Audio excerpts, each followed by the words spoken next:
மத்திய அரசு மருத்துவர் ஒருவர் அடுக்குமாடி குடியிருப்பின் 12வது தளத்தில் இருந்து குதிச்சு தற்கொலை செய்து கொண்ட சம்பவம் பெரும் பரபரப்பையும் அதிர்ச்சியையும் ஏற்படுத்தியது. சென்னை மீனம்பாக்கத்தில் உள்ள சிஜிஹெச் மத்திய அரசு மருத்துவமனையில் மருத்துவரா பணியாற்றிட்டு வராரு தூத்துக்குடி மாவட்டத்தை பூர்வீகமாக கொண்ட இளம்பெண் மருத்துவர் ஒருவர்.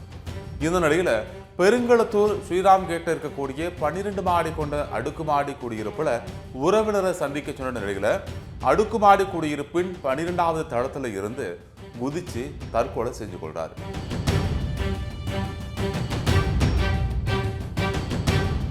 இந்த சம்பவம் குறித்து விசாரித்த போது பல உறைய வைக்கும் தகவல்கள் கிடைச்சிருக்கு. தற்கொலை செய்து கொள்வதற்கு முன்பு பெண் மருத்துவர் எழுதிய கடிதத்தையும் போலீசார் கைப்பற்றிய நிலையில அவர்களின் தொடர் விசாரணையில பல்வேறு அதிர்ச்சிகரமான தகவல்கள் வெளியாகி இருக்கு. தற்கொலை செய்து கொண்டவரின் பெயர் ஜோதீஸ்வரி அப்படின்னும் குடும்ப பிரச்சனை காரணமாகத்தான் தற்கொலை பண்ணிக்கிட்டாரு அப்படின்னும் காவல்துறை தரப்பிலிருந்து வந்த முதற்கட்ட தகவல்கள் தெரிவிக்கிறது.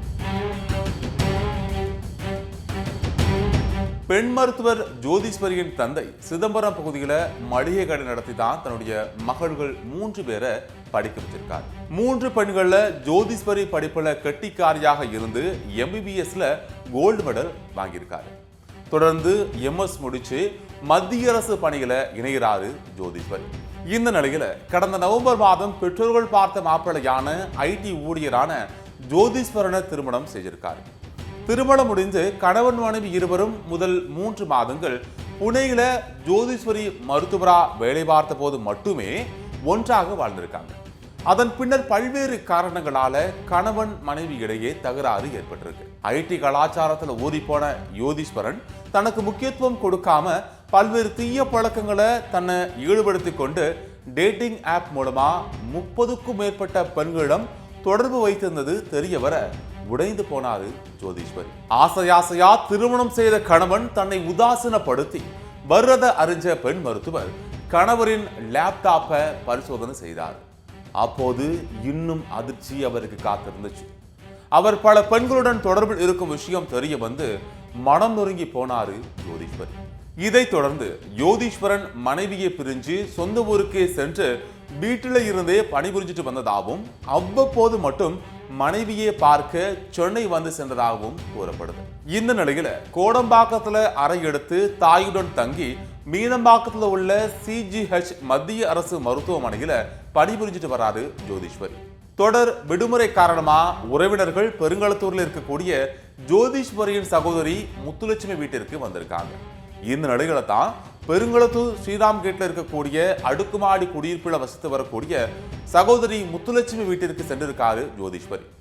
தனது வாழ்க்கை குறித்த மிகுந்த வருத்தத்தில் இருந்த ஜோதீஸ்வரி இது குறித்து சகோதரி முத்துலட்சுமியிடம் கூறி வருத்தத்தை வெளிப்படுத்த எல்லாம் சரியாயிடும் என்று ஆறுதல் கூறியிருக்காரு ஜோதீஸ்வரியின் சகோதரி.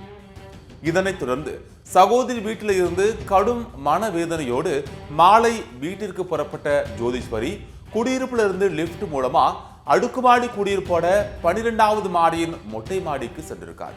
பின்னர் செருப்பு கைப்பையை கலற்றி அங்கேயே வச்சுட்டு கீழே குதிச்சிருக்கார்.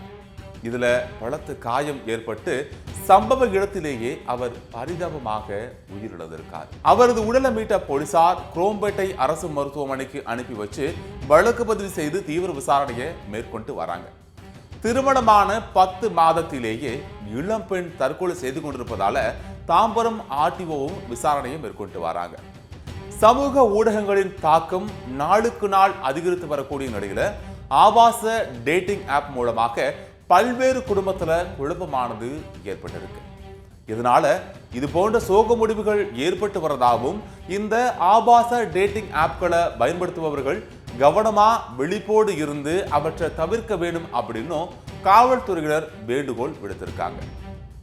இதனோட விளைவு என்னன்னு தெரியுமா? அரும்பாடுபட்டு பெற்று வளர்த்த பிள்ளைய பெற்றோரும் ஒரு மருத்துவரை சமுதாயமும் இழந்து செய்வதறியாது தவித்து நிற்கின்றனர்.